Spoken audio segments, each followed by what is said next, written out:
Hi, my name is Karen Bradbury, and I am going to present my personal reflection. So here's the Ruth Knowles formula. I've actually never heard of this before, so I found it very interesting to learn about, and I'd actually like to keep learning about it a little bit more to see more about it. I apologize in advance about some ruckus that you might hear. I have two cats that like to get a bit rowdy, especially when I'm doing a recording. So for vision, I've always been a go-getter. I worked as a manager for 11 years before deciding to return to school for early childhood education. After working in the classroom for 10 years in a full-day kindergarten classroom, I decided to return to school again to get my educational support diploma.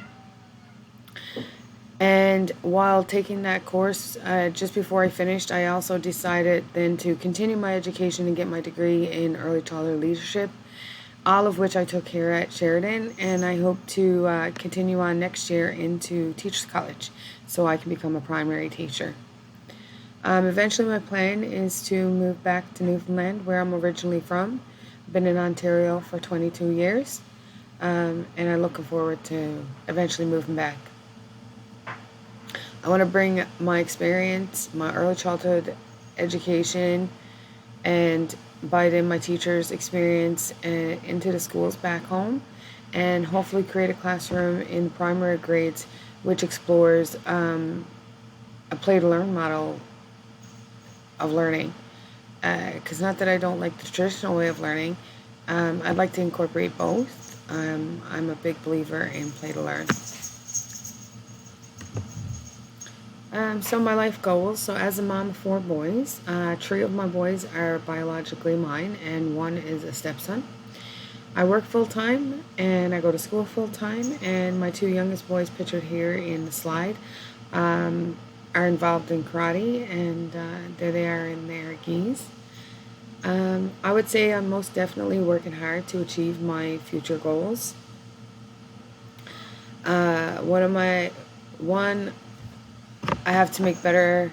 I want to make my future better for my younger children, especially, and I want to show them that it doesn't matter how old you are or how hard it is or what you have going on. You can achieve anything and reach for the stars when they're deciding what their future looks like.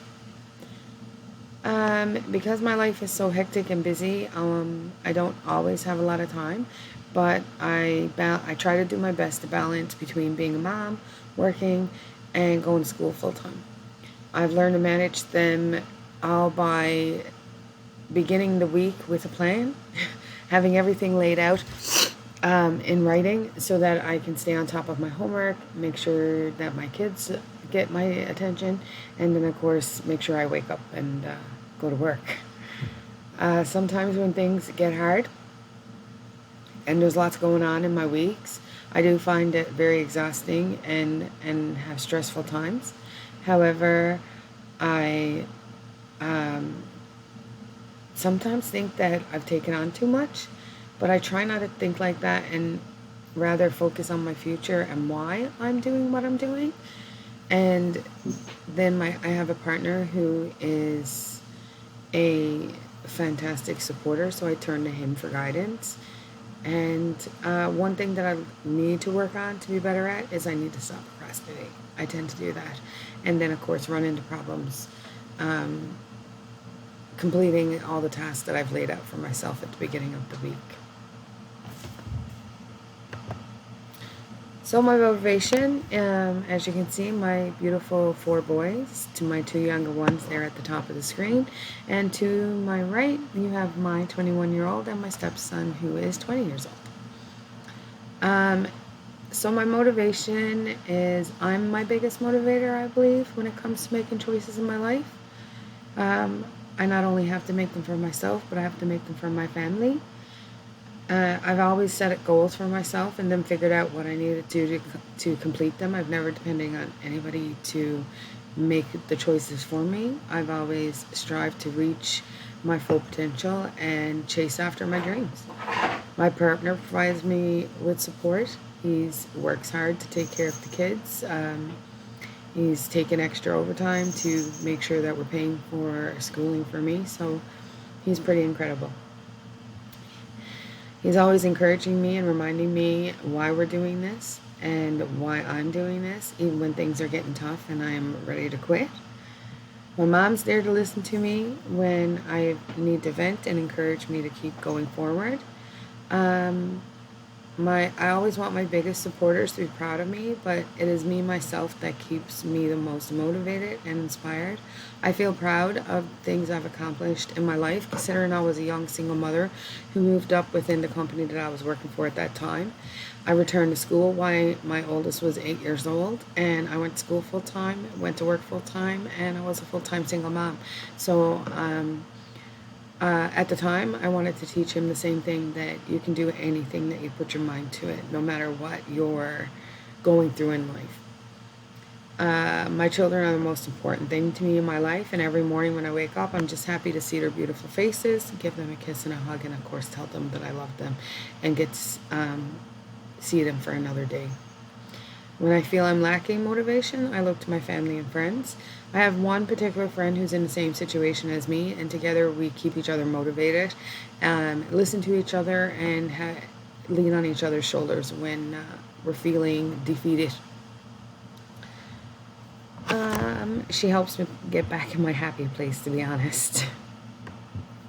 Knowledge. So I believe that I am knowledgeable. I know it was only 2 areas that we had to say, but I believe in early childhood education and child development, and computer knowledge and leadership. Even though I believe there's a few other areas that I'm knowledgeable in, but if I had to pick, I would say those for sure.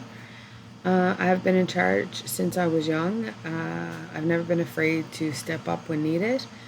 I was in cadets where I learned how to be a role model for others. I taught classes, was promoted through the different ranks, and went to a number of different cadet leadership camps as a teenager. Being in cadets helped me build self-confidence in myself, which really helped me as I began my adult life and career. I worked at Zellers, where I started off as part-time associate and worked my way through the different positions until I reached manager. My goal there was to become store manager, but we then found out that we were closing instead, and that was when I made my choice to make a better future for my 8-year-old son at the time, and went back to school to get my early childhood education. I'm good with electronics, and my family and friends all come to me when they need help uploading, downloading, fixing, battery trouble, app trouble, you name it, and they're here to get my support and help. I'm not afraid to take control of a situation, no matter what it is. Especially if it requires somebody to be like in a leadership position, so like group work, class management, basically anything. I have no problem stepping in and taking control. Actually, sometimes I have a hard time when I'm not supposed to be in charge or in control, not taking the lead. I've held 2 very different careers in my life, and both very different. One dealing with customers and in a department store and different departments, and the other dealing with children in a school system. But I believe that my leadership skills that I learned from both positions and from my childhood in cadets have just prepared me for classroom management and having confidence to be in front of the classroom. So, imagination. So, when presented with a problem, I tend to sit, ponder, think about the do's, the don'ts, and where to go with the problem and how to solve it. I then discuss the issue with my partner, and together we come up with a plan of action that best meets the needs of the issue in our family. I'm open to suggestions and ideas when it comes to solving issues. I never jump to conclusions, nor do I ever rush or judge what the situation is. I never take the first idea that comes to my head. I might go back to it a dozen times, but I never take the first idea immediately.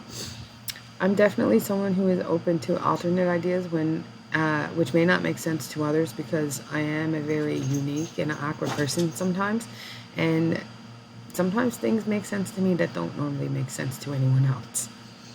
Depending on the situation, though, or the problem that I may play it safe. Like when it comes to my children, I definitely find it hard to be a risk taker and to think out of the box. I try to keep it a very safe environment for them and make the safest decisions, but yet not be an overprotective parent.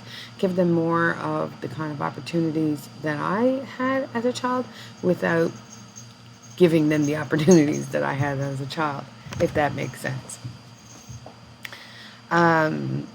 It is hard to say for sure exactly what my choice would be because I'd have to be presented with the problem in order to know exactly what choice I would make because I am an open-minded person, but I definitely would ponder the situation first.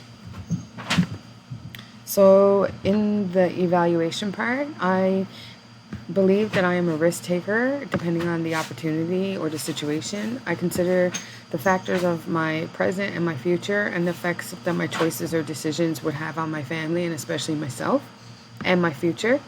When it comes to my children, I do find myself making more safe decisions, as I already discussed, but at the same time trying to keep a open mind, ponder everything, and I even discuss them with others before I make any final decisions.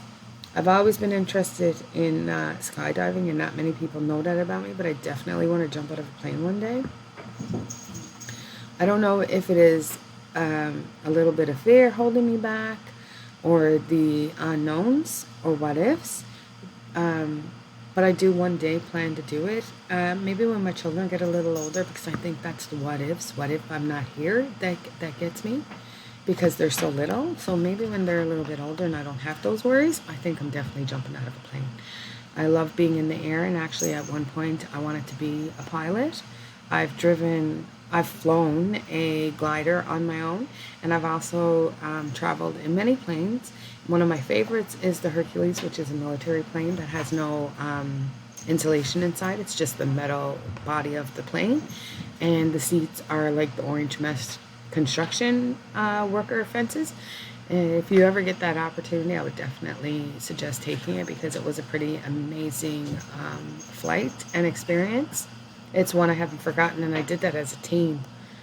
I believe that my life experiences makes me the creative person I feel I am today.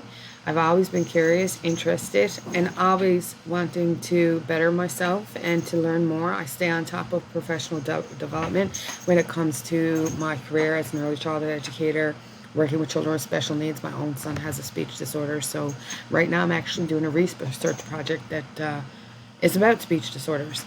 So I definitely try to stay on top of things and learning things every day.